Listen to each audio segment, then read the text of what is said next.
Hey everybody, thank you for watching True Crime Time. I have a quick update video for you tonight. I did want to talk about a couple of things that I noticed in the warrant released today regarding what was recovered from Bryan's apartment. Now, those of you who have been following my channel will recall that I do have a couple of videos out there where I have uncovered some information about Bryan that nobody else knew about. Now, one of those things that I found while digging in was Bryan's strong interest in video footage of violent crimes being committed. You'll recall in those videos that I had connected Bryan to these accounts, and these accounts had a long list of video footage that I believe Bryan was studying and was very interested in. Now, these videos range from robberies to violent assaults using both firearms and knives. The other thing that I mentioned early on in one of my videos was I do believe that Bryan wore a coverall type of outfit when he committed these crimes. Now, I based that off of additional findings I had found on some of the accounts he was following where certain styles of clothing were being sold.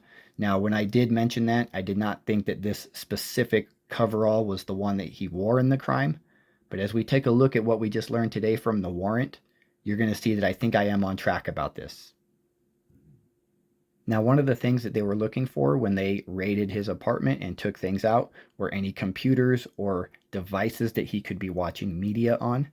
Now, this paragraph right here is very telling about what I had called out early on, and what they're looking for here is evidence of the use of their device to conduct internet searches relating to a review of other murders or violent assaults, stabbing, and or cutting of people, as well as how to avoid detection after the commission of such crimes.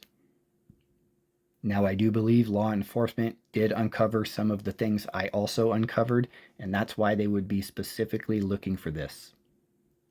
Now, the other thing I noticed here was item number 2 on what was recovered from his apartment, and that being one Walmart receipt with one Dickies tag. Now, if you're not familiar with the Dickies brand, they do make work wear. They make pants that are kind of a canvasy material. They make work type shirts, casual shirts and clothing as well.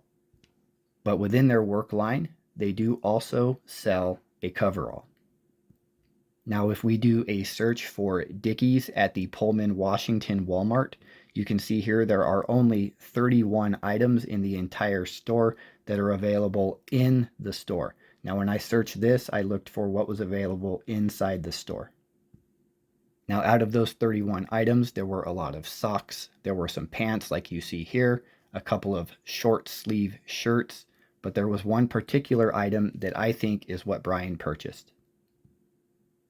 I do believe that this is what Bryan was wearing during the murders. I do think that Bryan had picked up a set of Dickies coveralls, and this is how he was able to get out of that house and get things cleaned up so quickly, because most of the evidence were on these coveralls. Now, I know there are still a lot of you out there who doubt my findings, so I did want to make this quick video to show you that the more we learn about this case, the more of the things that I uncovered early on are lining up with what happened. As always, I do want to know what you all think about these findings, so please drop a comment below. And please take a moment to hit the subscribe button. I'm going to have a lot more content coming out, and it's only going to get better. Thank you so much for watching, everybody.